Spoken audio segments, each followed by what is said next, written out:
So Tory Atheist posted a thing, said, yes, this is in the Bible, and it's the story of the prostitute who got raped to death. It's like the other Sodom and Gomorrah story, where instead of the men saying, no, we don't want to rape the virgins, they just did. And she got raped to death, and then they chopped up her body and sent it to the 11 tribes of Israel who weren't involved in that. And then Patrick Neve retweeted that and saying, reading the book about how mankind is evil needs God. Says, whoa, these people are really evil. So this is the response to the bad stories in the Bible as being like, yeah, the Bible has stories of when people were bad. It doesn't mean God condoned it. Notably, do you know how the story ended, Cyrus? This one I'm less familiar with, actually. Okay, so this story ended with 11 of the 12 tribes of Israel ganged up against Benjamin, which was the tribe that committed the heinous act. So they attacked them relentlessly. They killed all their women and children, and they got them down to a point where there were only like 400 of their men were left. And then they were like, oh shit, we don't actually want to completely wipe out one of the tribes of Israel because we are all tribes of Israel after all. So then they prayed to God, said, God, what do we do about this? Do you know what God's answer was? God's answer was, hey, over here, there's a city that was not involved in any of this. Okay, so one of the issues was that all of the other tribes had pledged to never give their daughters as wives to Benjamin.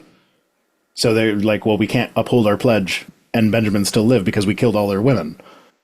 So the answer here was like, okay, well, here's a city that has not been involved in any of this. None of the men of that city made that pledge.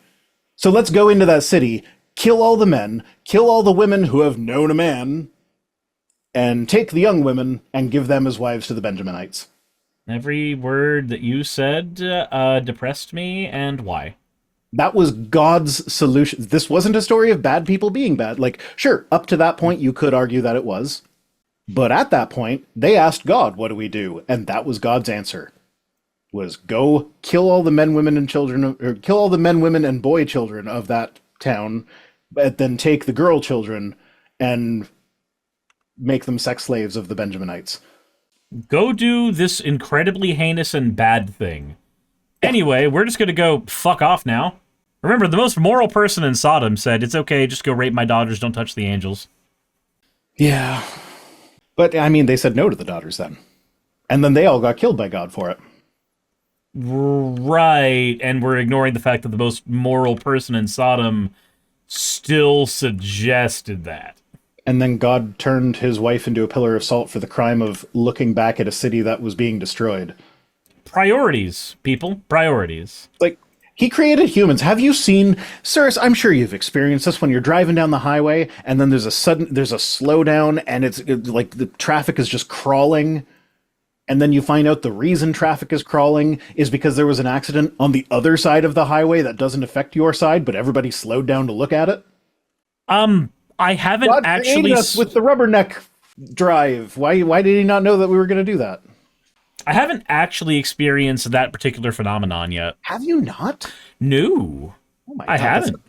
Okay, well, maybe it's because I live close to Toronto, which has some of the biggest roads in North America. So it's like the highways down in Georgia are much smaller, so it's... I mean, the devil did come down here looking for a soul to steal.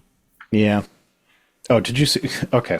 So I think I mentioned this on stream last week. If not, I know I've told you about it, but YouTube's been recommending the weird music section to me.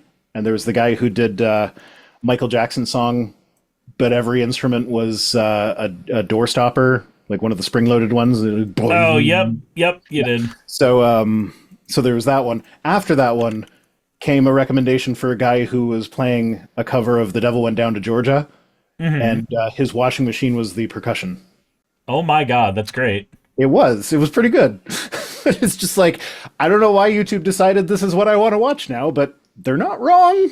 I don't know why they decided this, but they're right. Yeah. Sometimes the algorithm knows what it's doing. Other times it's a piece of shit, but sometimes it nails it.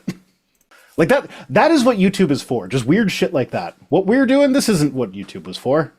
YouTube was for crazy people doing crazy shit and it being cool. Devil went down to Georgia. He was looking for you, your sweet, beautiful behind. He's gonna hurt you.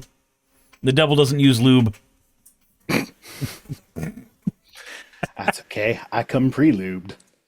I used to joke about that because working in the service industry, one of the things I did for a little while was a little dab of Vaseline, like right in between your legs to prevent chafing, but it would always like work its way up to the butthole. Oh, and then you get the so I would joke that I come pre-lubed. You can use Arm & Hammer for that instead. I eventually switched to cornstarch. Yeah, cornstarch. Basically the same thing, but cheaper. Yeah, cornstarch will do it. For me to avoid that, like if I'm at a convention, it's getting an Arm & Hammer deodorant stick and just using that, just going, okay, cool. Now I can go the entire day. Everything is going to be dry. Everything is going to be fantastic. I'm not going to chafe. Life's going to be great. Yeah. So I used to get the cornstarch from Bulk Barn. There was one time they had mislabeled the baking soda cornstarch. And I don't know if you know this, but the human body is slightly acidic. And baking soda is slightly basic. Baking soda and acid don't go together super well. Yeah, so I had chemical burns on my testicles while at work. I had to ask my manager for some of her period products to clean things up. That's it was terrifying. Embarrassing. Good times, good times. I do not miss working in restaurants. Yeah, every word you said there was terrifying. Yeah.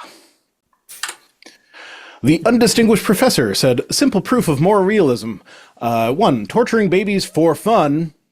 Keyword there. Oh, there's that for fun thing again. Hold on a minute. Torturing babies for fun is in itself wrong. If torturing babies for fun is in itself wrong, then moral realism is true. So, moral realism is true. Easy peasy. For fun. For fun. For fun. Torturing babies is not wrong. Torturing babies for fun is wrong. He can think of at least a few situations where it's fine. Yeah. I don't know if this guy's a Christian. I don't follow him. I just saw this in my feed and I was like, that's dumb. So I took a screenshot. But I usually hear this from Christians. And it's like, it's so telling that the for fun modifier is there because they know that their God tortures anytime a baby gets cancer, arguably that is God torturing that baby. Well, also it shows that they're just copying each other's homework. Because the for fun modifier is there specifically because a Christian apologist has used it before. You got the zoomies again? Bye-bye. Oh, she's back. Oh, yeah, get that tail. Get that tail. You get that tail. You get that tail. Oh, yeah, you get that tail. Yeah, you get the tail. Ah, you want to... Hey, no, I was going to try and pick her up, but she zoomed away. Yeah, no, so they're all copying each other. I don't really necessarily want to shit on that too much, given how much I reference Pelagia's minimal witnesses hypothesis on my main channel. And then, how many times...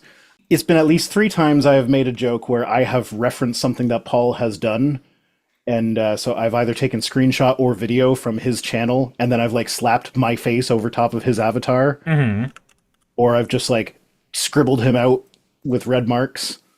Ah, so to be fair, you am the plagiarist. To be fair, I do ask Paul before I do that every time, and every time his answer is of course, you don't need to ask, just do it. But I still ask anyway. So I have his blessing to steal from him, but I do steal from him shamelessly. You are shameful. You're right. I'm almost as shameful as Zoran taxing the rich. No, Zoran Mamdani, don't tax me there. Meanwhile, I'm over there. Tax me harder, daddy.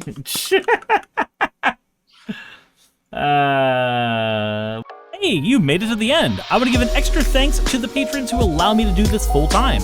I want to thank Aaron Rail, Astral, Britzkrieg, Jemshin, Poundini, Red Joker, Victoria, Jonas, Craig, Tarika, Fireshard, Smiling GM, John, Dren Hadamada, Creeper, Sagitta, I'm not saying that last part, Sylvie Snow, Valis of Seraph, Ottoman Angel, Rooster Rachel, and Fire Panda, who are all my $20 and up patrons.